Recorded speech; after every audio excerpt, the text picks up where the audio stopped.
Here's an interesting question. Is it possible that the reality we experience is of our own personal creation? If so, how much control do we really have over the world around us? Do we influence who or what we encounter? Are there limits on our creativity? Tonight, we delve into some deep questions like these.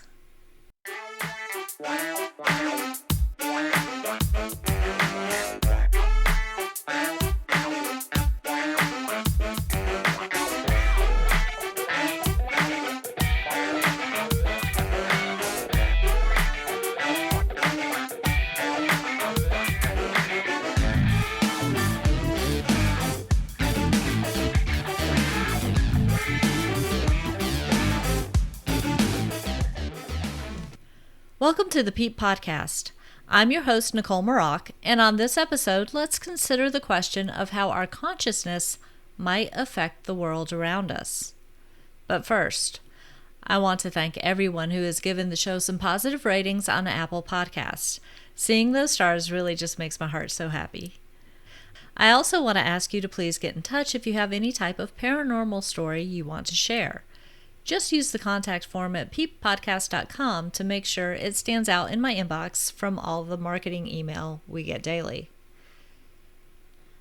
I promise that I will have interviewees on the show again, but I need your help to make that happen. It's so much more fun and interesting to listen to your stories than to listen to myself talk. I've been working on lining up some good guests, but 2 fell through and 1 recording session was plagued by technical issues and had to be rescheduled. I mean, it sounded like drunk robot mice chasing each other around a tin can on an analog TV channel with spotty reception. Just not up to my standards or anybody else's for that matter. Just get in touch and share your story. You can be as anonymous as you like. Okay, now on to the subject that's had me thinking hard lately. It's been said that we create our own reality, and I think to an extent that's true. But how much of it are we responsible for on an individual level? If you listen to self-help, New Age law of attraction speakers, we can create a life of peace, abundance, and happiness just by focusing on those things and being grateful for them in advance. But like I said in episode 37, you must put in the work to really make it happen. Otherwise, we'd all just win the lottery by thinking about it, right? But what kind of work am I talking about? There are having a career, building a side business, and networking with like-minded people. But there are also things like spiritual and emotional work, and faith and belief. Let's talk about faith and belief first. Dictionary.com offers 8 definitions of faith, and for the purpose of this episode, I'm focusing on this one. Confidence or trust in a person or thing. I like this one because it's not tied to any religion or overtly spiritual idea. So the person or thing it refers to could be your preferred deity, or the universe, or the divine spark, or, bringing it back down to this earthly plane, it could just be belief in yourself. The definition ultimately depends on you. What do you trust in? There are 4 definitions for belief, and we'll go with this one for this discussion. Confidence in the truth or existence of something not immediately susceptible to rigorous proof. This could be God, angels, aliens, the Force, the Matrix, ghosts, or whatever. Something that the more skeptical-minded may dismiss because they can't hold solid evidence in their hands. What do you have faith in? What do you believe? As humans, what we believe influences how we perceive the world around us. If you believe in miracles, then you'll see them everywhere. If you don't believe in ghosts, then you'll find any possible explanation, no matter how implausible, to dismiss an experience with one. I've seen this happen over and over with my skeptically minded fellow investigators. There's nothing innately wrong with either example. The point is to be aware of how your own mindset influences your perceptions. Basically, just be intellectually honest with yourself. Now let's talk about the emotional work. If you're not feeling emotionally well, if you're feeling off balance, frustrated, angry, or worse, your perception of the world around you is massively affected by those emotions. You might think that someone else who's having a rough day and is a little blunt in an email might be out to get you. A coworker offering constructive criticism just hates you.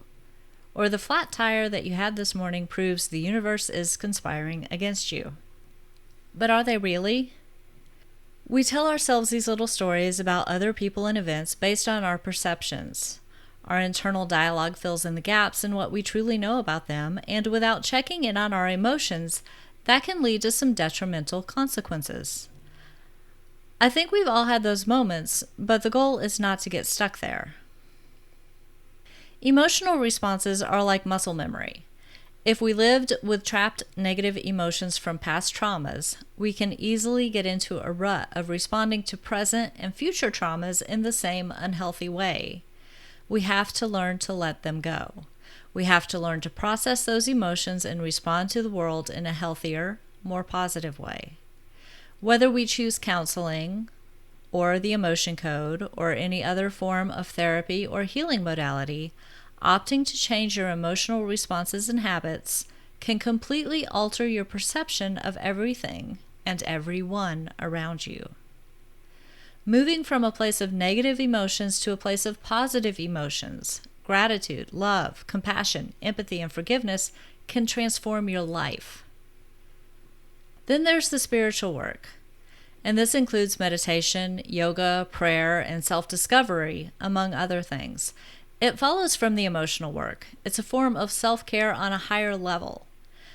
Many of the healing practitioners I've interviewed so far have journeyed from a place of dis-ease or unhappiness to a place of emotional and spiritual well-being on their spiritual paths. And for all of us, it's a continuing process. This journey doesn't end because there's always more we can learn and more we can experience. There's always a chance to go deeper. But is it possible that creating our own reality goes even further than all this? I'd say yes, it is possible. But it's also very hard to prove by a skeptic's standards. However, there are many stories and case studies that provide some evidence. I'm linking to a YouTube video in the show notes that I've watched several times now and took the lessons to heart. It's about a Hawaiian prayer called Ho'oponopono. And in the video, writer and speaker Joe Vitale shares the story of Dr. Hugh Lin and how he used the prayer to change the lives of convicted, mentally ill criminals. The story is absolutely astonishing, and there are records to prove it true. I won't rehash it here. Please just watch the video. What I will say is that after learning the power of that prayer, I've used it, and I've felt the change it can create. Whether that change is all in my head or truly to the world around me, it doesn't matter. The fact is that its effect has been profoundly positive on my perception of reality. For example, I spent 2 minutes every day for 30 days saying it while focusing on something I wanted to heal in my life, my relationship with money. And since then, money has been much less of a source of stress for me and more of the neutral tool that it should be. Just weeks after that practice ended, I was spending the night in the ER waiting to have a CT scan on my lower abdomen, and then waiting even longer for the results. Anytime I felt my stress level rising over the cost of the ER visit, the impending bills, and the potential for major surgery, I said the prayer and calmed down quickly. I also used it for the people around me who were dealing with their own health and money issues. I went into surgery with the mindset of gratitude, thankful that my appendix had not yet burst, thankful for my health insurance, thankful that my guy sped to the hospital to be there with me when I needed him at 5 a.m., thankful for the doctors, nurses, and techs who were providing my care. I had faith that all would be well. My chiropractor told me 2 weeks later that he's never known anyone who recovered as quickly as I did from 2 surgeries requiring anesthesia within a week of each other. And I believe that my faith and belief and the emotional and spiritual work I've been doing over the past year helped speed my recovery. Here's another personal example of how we might create our own reality. On Sunday, I drove to Target to pick up a prescription and do a little shopping. I parked far from the door and was not bothered by walking across the big parking lot despite the mid-afternoon July heat. That's where I witnessed the beginning of a road rage incident. A young woman wanted to leave her parking spot, but a man was in his car taking up the space in the lane behind her with his flashers on, just sitting there. She honked a few times to get his attention, and he ignored her. His window was rolled down, so I know he heard the honking. I was farther away, and I heard it loud and clear. Annoyed, she got out of her car and started walking toward his, and he started yelling at her that she shouldn't have gotten out of her car. She yelled back that he should move his car. He's blocking people from going where they needed to go. At this point, I was walking between her and his car, observing but not getting involved, because you never know what kind of wacko has a gun or an itchy trigger finger these days. But as I passed them, I felt their tensions and flaring tempers, and I heard their voices get louder and their words become more colorful. I started saying in my head, "Peace, peace, peace," over and over, and imagined that peaceful feeling projecting behind me toward them. Just as quickly as it escalated, the argument suddenly stopped. Both of them moved along. No one was injured. No one had to call the police. I felt like I was walking through a lucid dream, and by the time I got into the store, I felt completely drained. As an empath, high-tension situations naturally take a lot out of me. But when I got home, I had to wonder if my strong thoughts and intention for peace might have influenced those two people in that moment. Did I Jedi mind trick them? Or did I inadvertently call in angels to help them calm down and go on their way? Or maybe they both cooled off at the exact same time for no apparent reason. That seems unlikely given their anger toward each other and the words they were using, but it's possible and probably just as plausible as my thoughts influencing the situation. But I do have to wonder. So what do you think? Have you ever had an experience where you might have influenced your own or someone else's reality with your thoughts? Is it like Joe Vitale says in the video, that we can take ownership of our lives to the extreme and truly heal ourselves in the world around us? It's worth considering, especially at a time when it feels like the world needs healing more than ever. My challenge to you is to think deeply about these ideas. Put in the work for your own mental and emotional health, whatever form that may take, as long as it works for you. And try to be a positive influence on your world and your reality. Thanks for listening. Again, if you're interested in sharing your own personal paranormal experience, please use the contact form at peeppodcast.com to get in touch.